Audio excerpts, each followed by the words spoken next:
Madame, Monsieur, bienvenue. Vous êtes sur Business 24 Africa. Merci de choisir la télé utile pour vous informer. L'actualité, c'est cet atelier sur la réglementation européenne qui s'est ouvert à Abidjan ce mardi 20 août. Un atelier initié par le Conseil national des exportations sur la réglementation européenne concernant les fruits tropicaux. Cette formation permettra ainsi de mettre à niveau les connaissances des acteurs en matière de normes du marché européen sur la commercialisation des fruits tropicaux.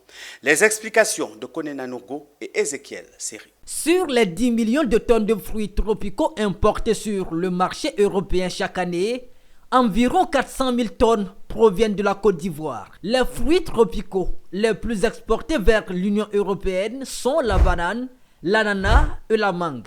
Seul problème, le marché européen est exigeant. D'où cette formation sur la réglementation européenne concernant les fruits tropicaux initiée par le Conseil national des exportations. Les réglementations évoluent et les pratiques aussi.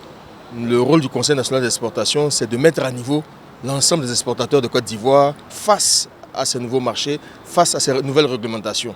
Aujourd'hui, il s'agit des fruits tropicaux. La réglementation européenne va changer d'ici janvier 2025.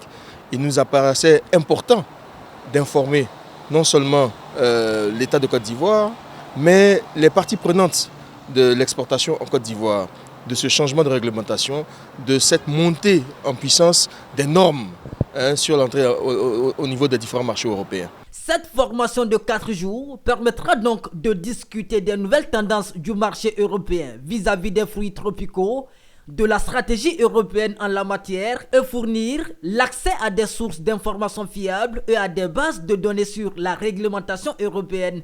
Le marché européen est un très très gros marché. C'est le deuxième marché en taille et en valeur dans le monde. Et c'est un marché qui est en pleine croissance. Mais ils ont des exigences réglementaires, que ce soit au niveau sanitaire, phytosanitaire, notamment la question relative aux résidus de pesticides, que les exportateurs de Côte d'Ivoire doivent bien connaître pour ne pas tomber dans des risques liés à des rejets d'exportation. Entre la Côte d'Ivoire et l'Union européenne, c'est une relation très cordiale et donc c'est à travers ces stratégies de formation, de renforcement de capacité que l'État de Côte d'Ivoire arrive à également, en l'appui avec l'Union européenne, d'aller de l'avant. Ouvert ce mardi 20 août, cet atelier de formation sur la réglementation européenne concernant les fruits tropicaux prendra fin le 23 août 2024.